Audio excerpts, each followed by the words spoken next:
history is David Mollenhoff, who is well known as writing the definitive history of the city of Madison, longtime participant in government, real estate, provocateur, commentator in Madison. So, David, welcome to our group tonight.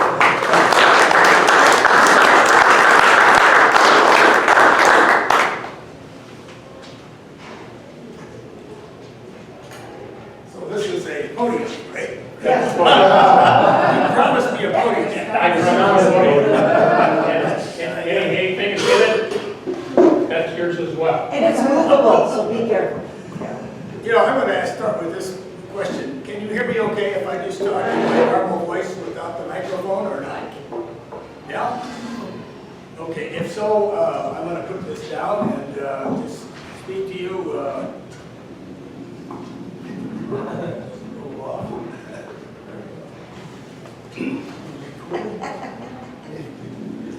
All right. I'm not going to be in charge. I'll let you take care of it.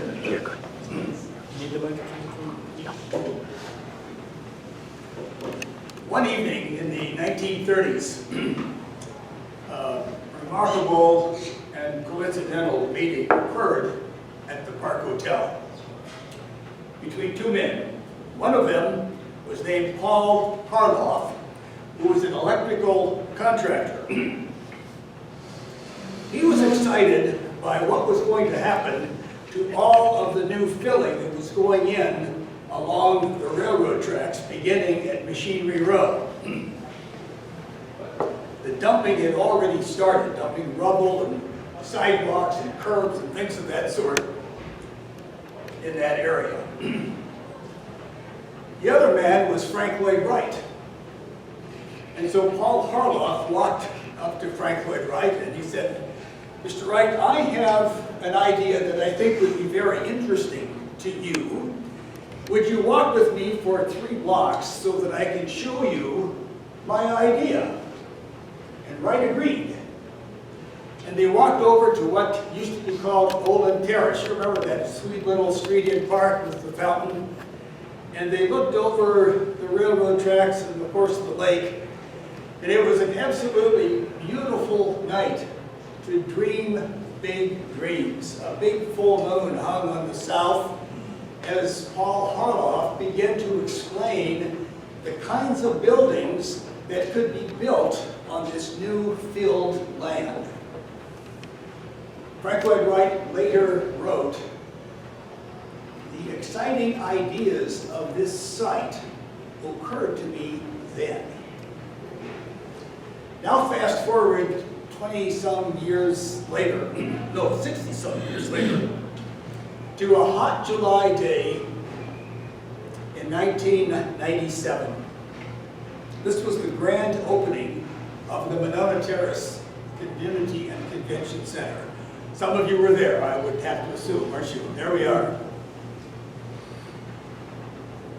I was there with many of you, and you may remember that the speeches were dragging on and on.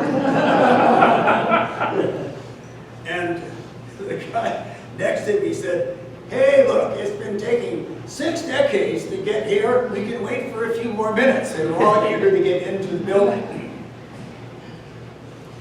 So what happened next was memorable. Do you remember that big bank of dark clouds that began to gather in the west and started heading toward the convention center? Somebody handed George Nelson, who was the master of ceremonies that day, a note and said, "Bad things are coming, let the people inside." So he went off script and he said, "Okay guys, we got a storm coming, the building's open, come on in." So that was the opening of the Monona Terrace Convention Center. Somehow it was appropriate that after 60 tempestuous years, the building opened literally to thunder and lightning. So here we are, 27 years away from the grand opening. And it's a good time to ask ourselves some questions. What kind of impact has this building had on Madison. I'm going to pose and answer 5 questions that underline something that is in my title of my talk, the remarkable history of Monona Terrace. And I'm going to do it because it's easy to forget what is so special about this building and why it is so remarkable. Question number 1. Do you realize how unique this building is against the backdrop of all of Frank Lloyd Wright's buildings? Question number 2. Do you realize how many improbable things had to happen to make Monona Terrace a reality? Question number 3. Do you understand why Monona Terrace kept jumping back onto the Madison stage for nearly 60 years? Question number 4. Do you realize how Monona Terrace has changed Madison and all who experience the building? And finally, did you know about the exciting opportunities that are inherent in this big new lake plan that you've been reading about in the newspapers?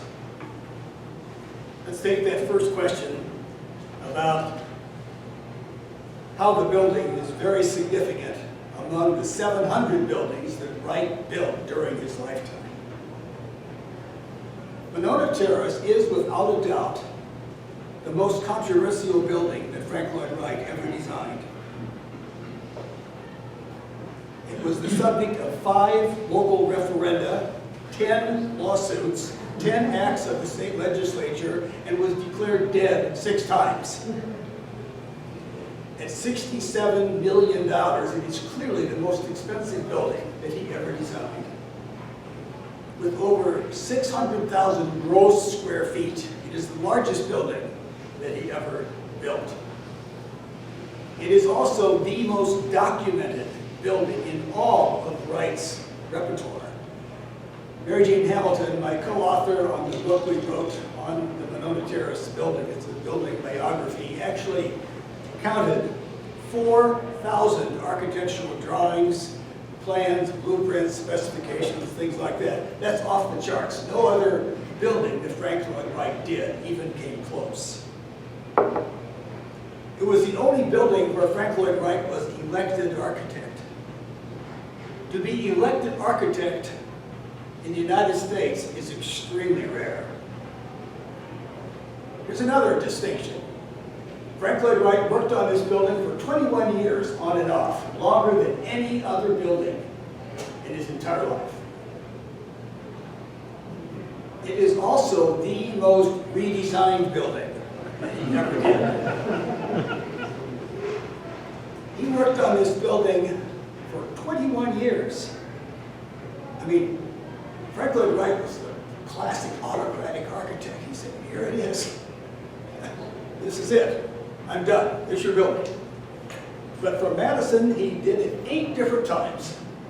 Why?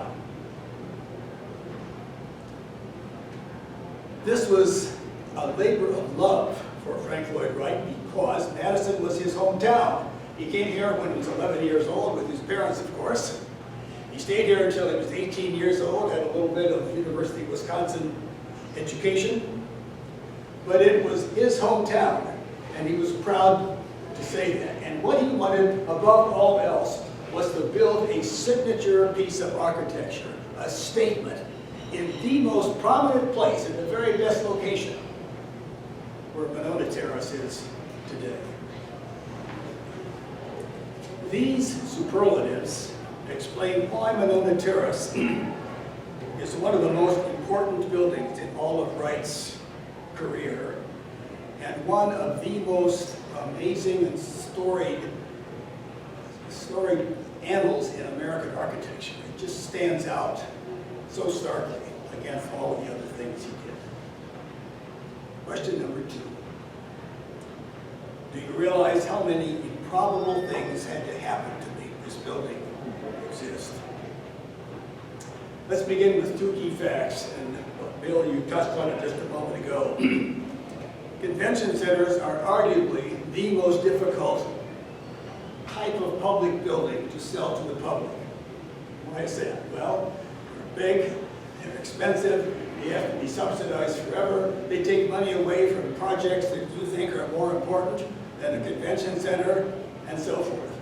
They're very, very hard to sell. And I want to emphasize this because it's extremely hard to put together a political crazy quilt of people who will support that kind of building. Also, it was hard because we had to pass, as part of the referendum in 1992, $12 million of city bonds. It's not an easy thing for people to say yes to. So consider a few of the improbable things that happened to make this building possible. What if Madison was not Wright's self-declared hometown? What if Paul Harloff had not buttonholed Wright at the Park Hotel in the 1930s? Quite by coincidence. What if George Nelson, you may remember, was a prominent conservative Republican, had not become a close personal friend of Paul Sagler, who, as you also know, was a very liberal Democrat, when they worked on the Civic Center on State Street in the 1970s and 80s. Talk about unlikely partners. What if developer Jim Carley had not been appointed to the Taliesin Restoration Commission by Governor Thompson in 1988?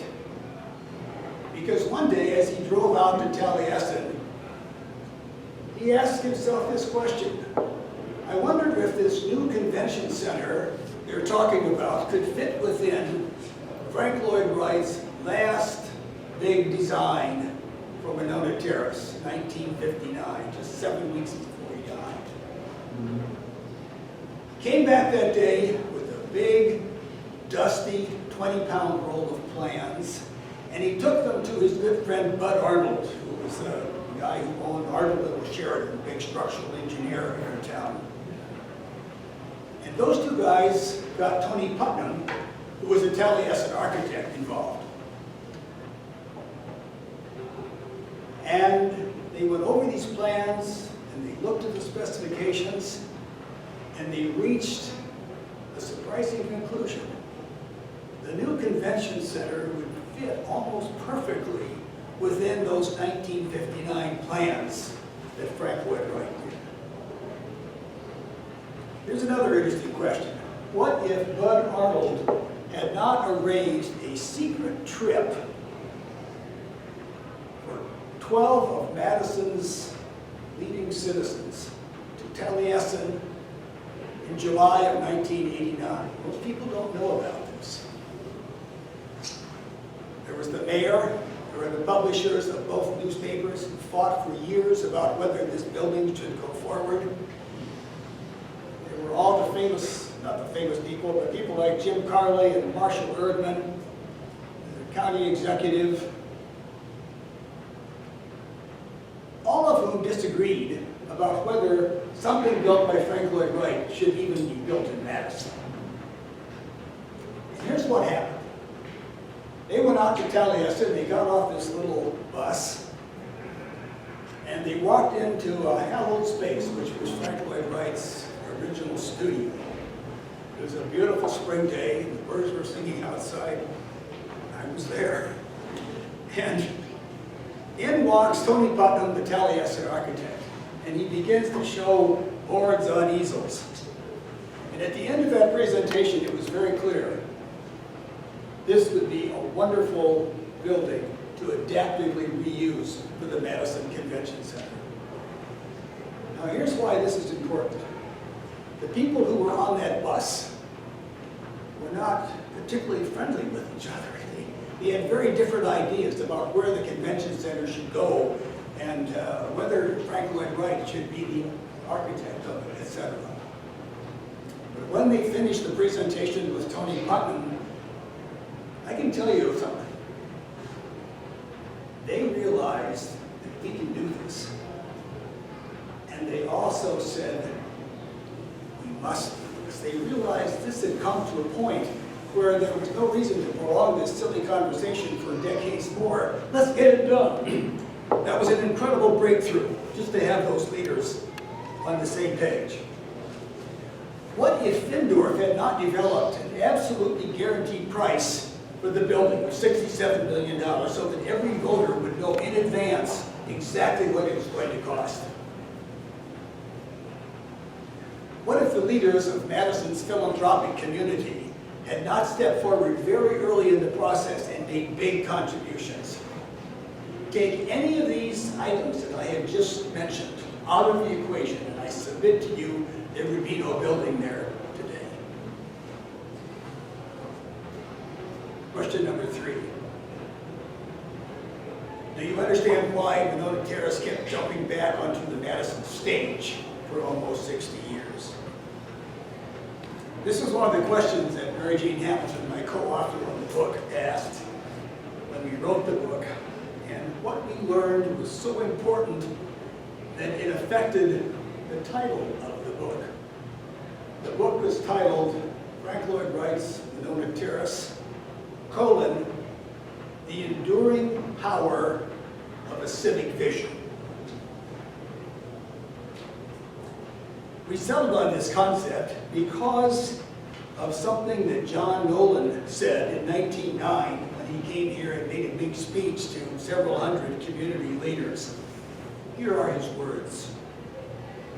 Ideals are popularly regarded as visionary, but nothing could be more erroneous.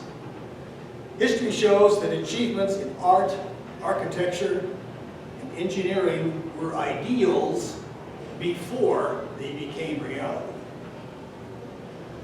And Frank Lloyd Wright's 1938 Dream Civic Center is a classic illustration of that point. But why, you might ask, are visions so powerful? Consider these 4 reasons. Visionary plans excite us by their scale and their daring and their imagination. Visionary plans enable us to see beyond what is to what could be. They grab us by the lapels and they say, wouldn't it be great if we did this?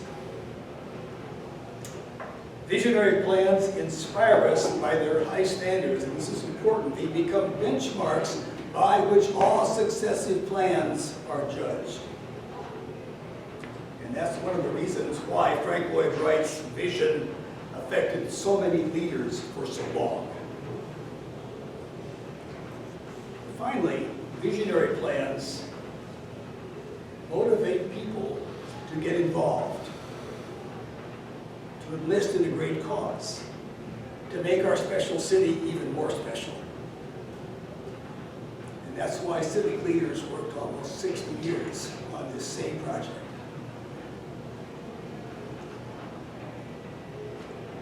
Visionary plans, when you stop to think about it, are clearly among the most powerful human motivational tools ever invented. Did you ever think about that? Question number 4. Do you realize how Monona Terrace has changed Madison and nearly all who have experienced the building?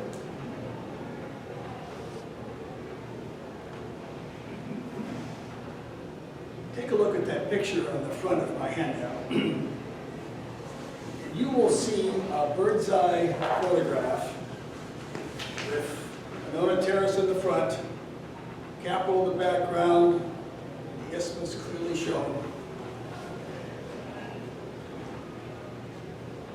This is now the iconic image of Madison, Wisconsin. Its construction did something that you just alluded to a moment ago, Bill. It transformed the image in the 80s and 90s to a city, as Jim Burgess, the publisher of the Wisconsin State Journal, put it, We can't put two bricks together. That was the attitude. That was the prevailing ethos in Madison. The construction of this building changed that. And it had huge consequences. Just think about the real estate taxes. Taxes went from these real estate taxes, property taxes, generated as a result of the construction of the building. It went from $612 million in 1992,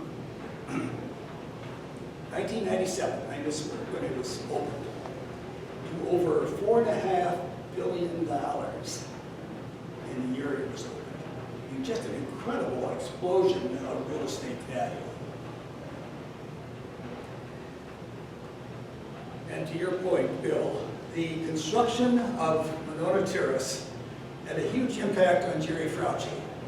It persuaded him, our biggest philanthropist ever in Madison, Wisconsin, that if we can build Monona Terrace, we can do something big that I can contribute to, and we call it the Overture Center.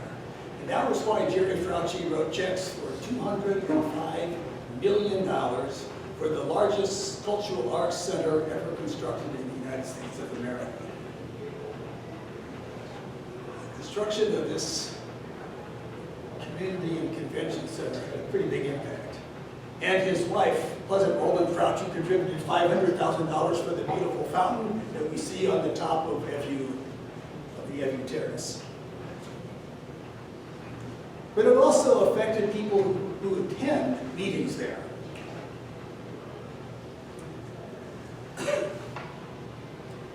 Churchill once said, "We make our buildings, and our buildings make us." And that was one of Frank Lloyd Wright's fundamental design principles during his entire life. Think about convention centers that you have attended.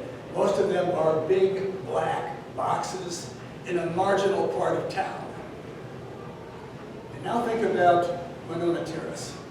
You enter into that low ceiling, and you go down the stairs.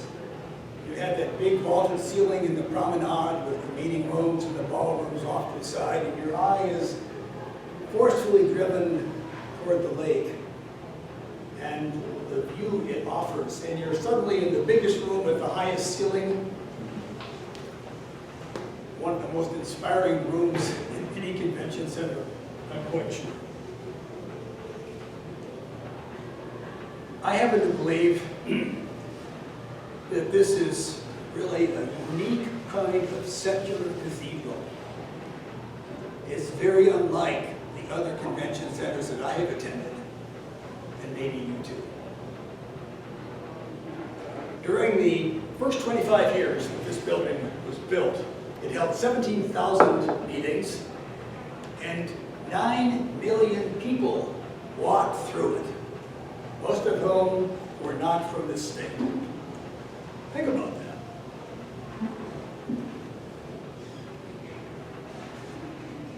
My last question.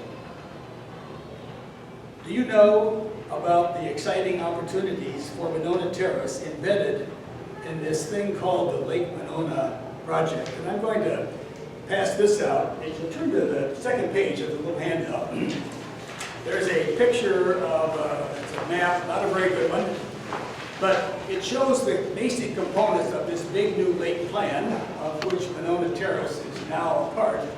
And I'm going to hand this out and ask you to look at it. It supplements what you see there on the map. I don't have time during a talk like this to go into the details. That's not my subject.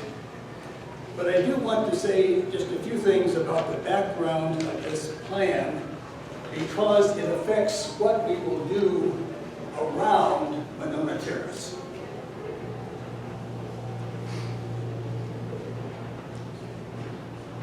The City of Madison has been working for the last decade on this plan.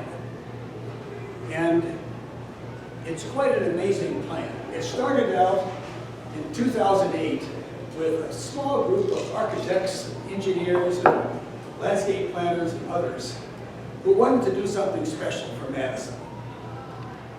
And they decided that the most special thing they could do was to try to implement more fully the Nolan Plan of 1909, this big lakeshore development. But what did he say he wanted to do?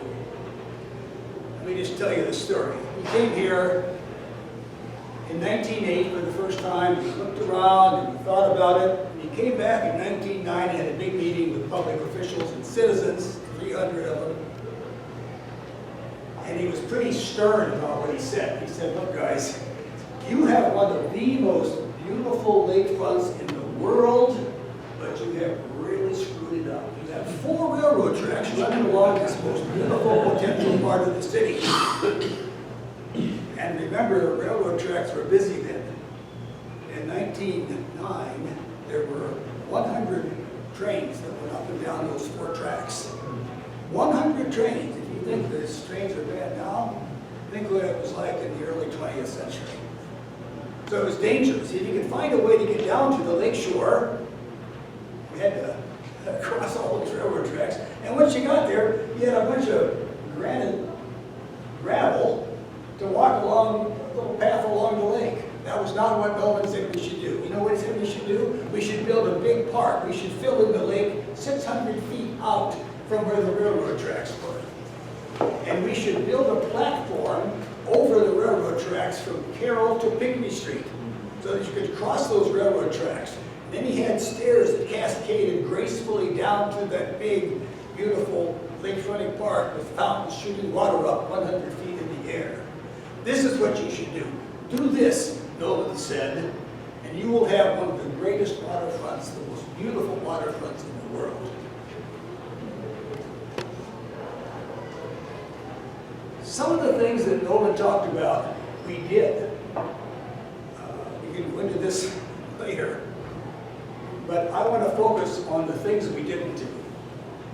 Think what it was then and what it could be. Today, it's turned into a transportation corridor, hasn't it? We've added a 4-lane highway, and there's something called Law Park. But Law Park is kind of a joke. It's a little sliver of green that's left over after all the concrete. 80% of what is now Law Park, meaning from the original shoreline out to the current shoreline, is concrete, for heaven's sakes. So I believe that this opportunity that is embodied in this plan right here is the most exciting development opportunity for Madison. And I would invite you to look at that book and tell me if you don't think you agree with that.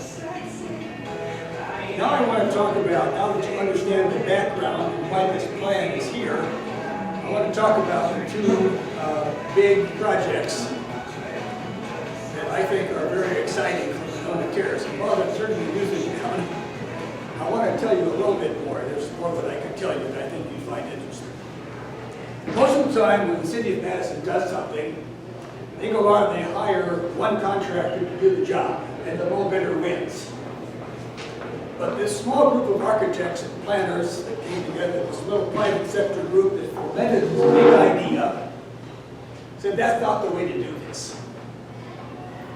We need to have the best design firms in the world to come think about how we can develop this. Do you realize that on this map right here, there is 1.7 miles of publicly owned shoreline running from Machinery Row clear out beyond Mollenhoff Park? Do you realize how rare it is to have 1.7 miles of publicly owned lakefront available for one massive new redesign? This is why we got 14 of the very best designers in the world to throw their hat in the ring to be the designers for this project.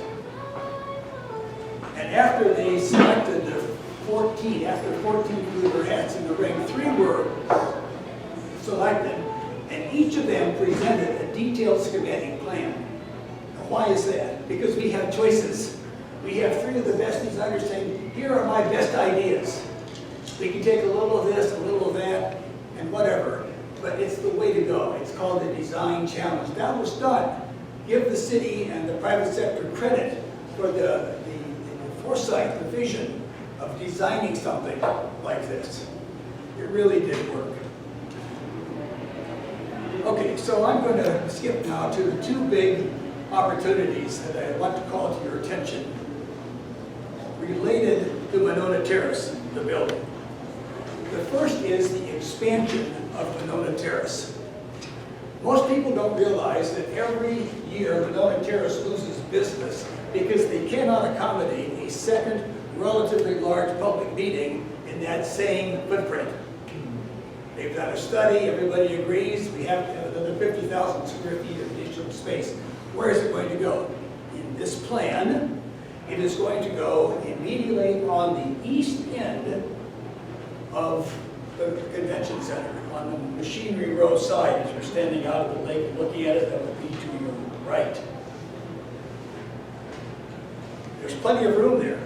It can be done. And listen to this. On top of this new convention center addition, there will be a big platform that will be a green park. Downtown Madison is one of our most park-efficient parts of our city. Where are we going to get more parkland to serve all the people who want to be downtown? And the answer is on a platform over the railroad tracks and now John Nolan Drive, just like Nolan said back in 1909. So that's where it's going to go. That's the basic concept.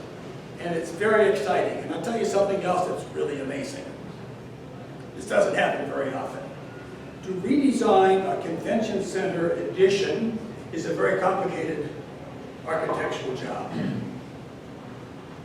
Did you know that this job was done by two of the private sector architects who were involved in that initial work way back in 2008, and that they did it pro bono?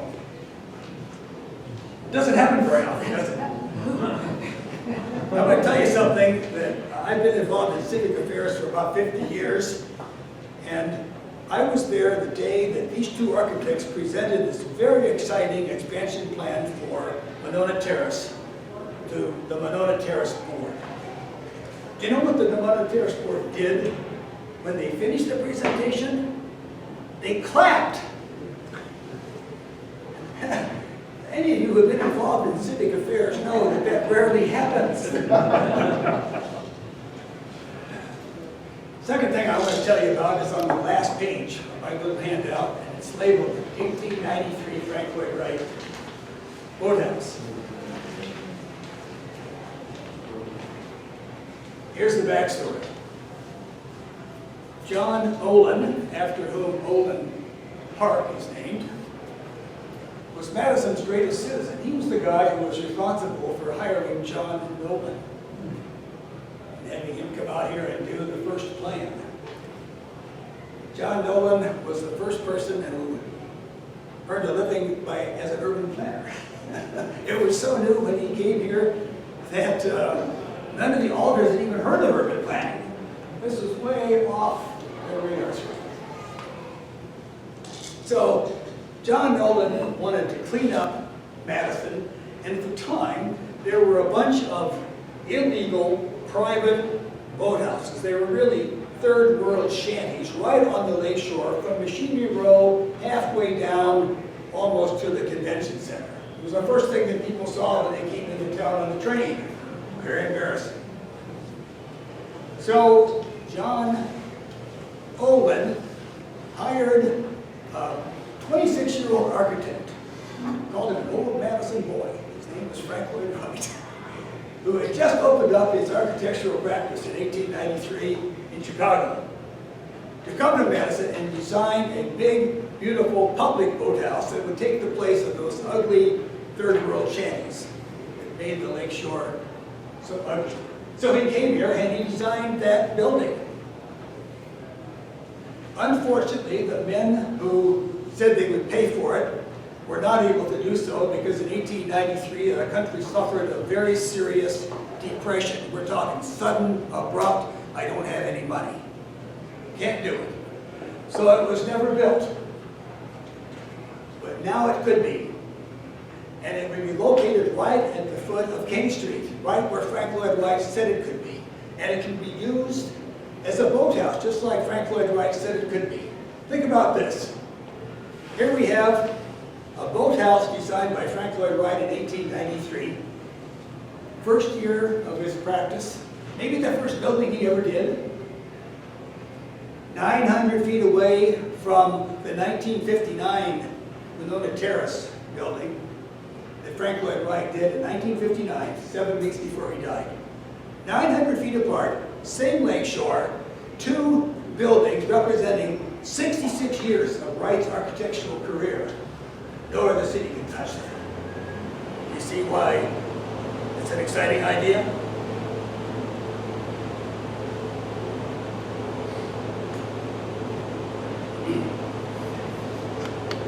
Well, I'm going to close my talk by reminding you that I titled my talk, The Remarkable History of the Monona Terrace Community and Convention Center.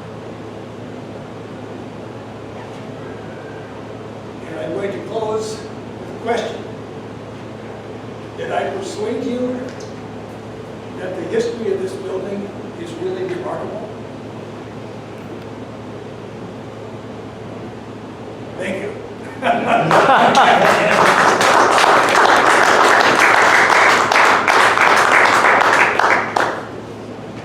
Bill.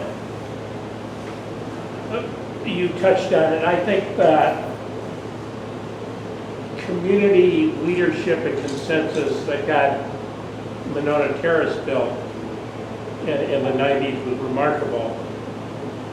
Do we have the same community leadership and consensus that can get a lakefront project done? Well, I'm going to be blunt and say I don't think so. Our community is divided in unfortunate and unnecessary ways, Bill. And the forces that came together, as I look back on it, I welcome your thoughts as well, were wonderful and maybe rare, because we were able to get just about every major civic leader, both newspapers, saying, we want this, we can do it. And it's very rare for a big project like a $67 million, relatively unpopular convention center, you know, only passed by 1,100 votes. Think of it, it came that close to losing. Anyway, I'm not sure we do. What's your thought on that? I question as well. One of the things that driving over here tonight I was thinking remarkable is we got a couple thousand families to buy tiles to be on top of the convention center for not insignificant amount of money. My family's got 2 tiles because the first tile was the sales family tile, and my kids said, where's our name on that? So we have a second tile with everybody's name on it. Okay, yes, sir. So I'm going to challenge you, Craig Hangers, and say that I think they are going to get this done. And it kind of goes along with what you're saying, or what your presentation was. The city has grown remarkably. When our mother came to town, when our mother came to town in 1940, Madison was the number 3 or number 4 city in the state. And because of good leadership and good movement forward, it's now, you know, a pretty vibrant, big community.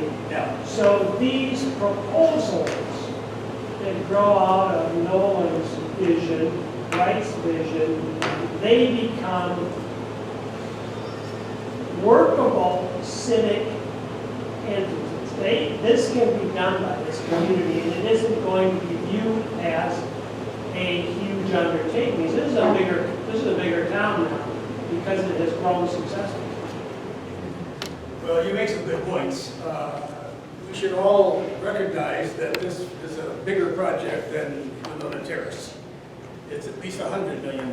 Yeah. And the point you make regarding our growth is a very valid one. We're bigger, we can afford more things. However, we are just beginning a very difficult financial period, and I was referring kind of to our finances here. We've got 4 referenda coming up that are going to increase all of our taxes. That puts people in kind of a sour mood. But I will tell you this, I think the long-term future of this is exciting, and I think it's doable, and I don't want my answer to Bill's question to cause you to leave the room thinking that I don't think this can be done. I think it can be done, and I'm going to explain why. This is a 10 to 20-year project. It is a phased project. Only one little chunk of this is going to be done at any one time, and that means it's going to be affordable and doable. So I think I'm ending up great with you. Yes, I sir. would like the brother down. Yeah, right. I have 2 things. One, while they were building the center, they were drilling to put the pylons down. Yeah. I went out and picked up my paper in the morning and looked at a picture of Lake Monona with no water. And it said they drilled through the bottom of the lake and it all drained out. Oh, yeah, yeah. April Fool's Day. Yeah. It took me 30 seconds. Yeah. The other thing is, would you comment on the 1954 referendum question? Well, this was one where Frank Lloyd Wright was elected architect, and it was very controversial. You know, I wrote a whole book on that, and I don't know, it would take a long time to give you a decent answer to it. The way the referenda were worded was obtuse and confusing. Are you referring to that type of situation? And the people who opposed it. Oh my God, yes. I don't know that it was ever more fractured and divided than it was then. Yeah, it was a period where, well, you got to remember, Frank Lloyd Wright was a very controversial man, and he was nowhere more controversial than his hometown, because we see him up close. He would drive his extremely expensive L29 Cord, one of the most expensive cars made in America. The hood was looked like a dining room table with all the leaves in place, you know.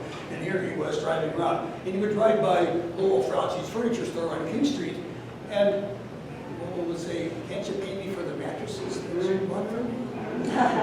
You know, why can't you do that? You know, he was a womanizer. He was against World War II. And not very many people were against World War II. And there were a lot of reasons why people didn't like Frank Lloyd Wright. He was very controversial, and nowhere was that more apparent than in the 1954 referendum. Any other questions? Yes, sir. Forgive me for not following the development very well. Is there any thought for high-speed rail terminal as part of this lakefront? I mean, you got the railroad there. That's only. Yeah, I think it wouldn't be nice if the shores dropped right off. Well, no, it is terminal one there. of several sites that are being seriously considered Oh, for high-speed rail. The logistics, however, may make that site unworkable.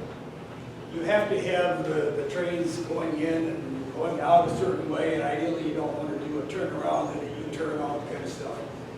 And these trains require a little more space than most people realize.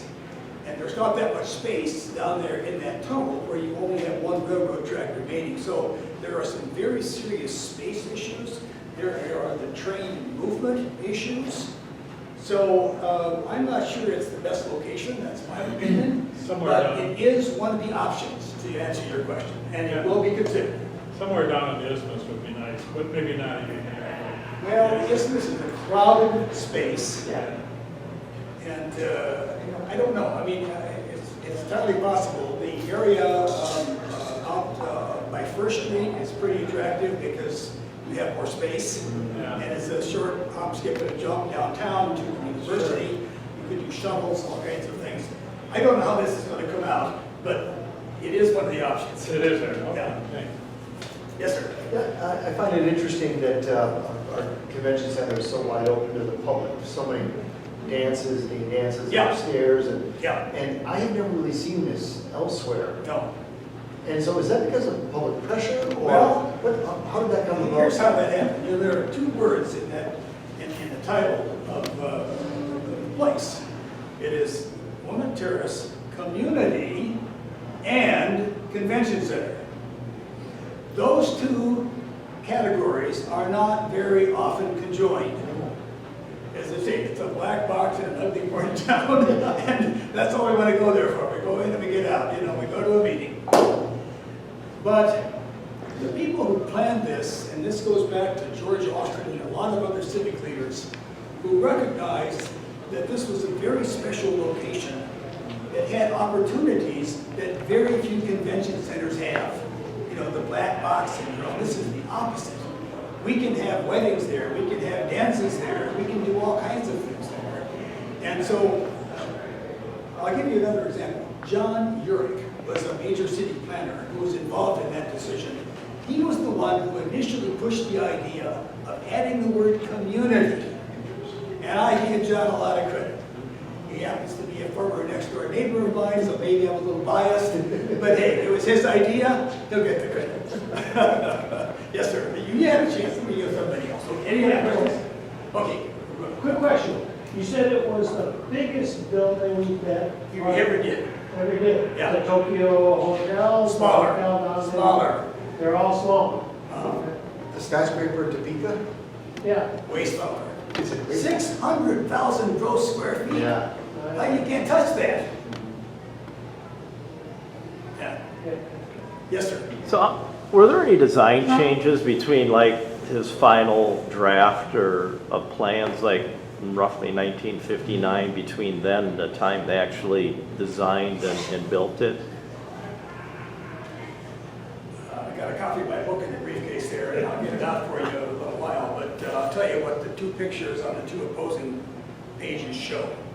One picture was taken in December, immediately after the building was constructed. And then the one right next to it was the rendering that Wright did in 1959. So you can look at the rendering, and you can look at the actual photograph. The photograph is designed to reflect very precisely the perspective of the rendering. I would challenge you, or anybody who looks at those two pictures, to tell me what's different. The exterior, Tony Putnam was, remember, he was an architect who worked directly with Frank Lloyd Wright in the 1950s on this building. He knew whereof he speaks.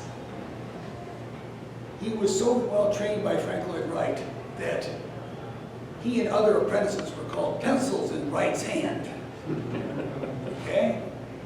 Anyway, these buildings, the exterior was sacred. You don't mess around with the exterior. And so they kept that almost identical. Yes, there were a few little tweaks here and there. There are modern codes that require a little this, a little that. But my answer to your question is they're virtually identical. And there are a lot of people running around on the sidewalk out there who claim that they're not. They're big, different, why Wright was this, and he was that, but they're wrong. Thank you. I think I'm finished. Okay. Thank you.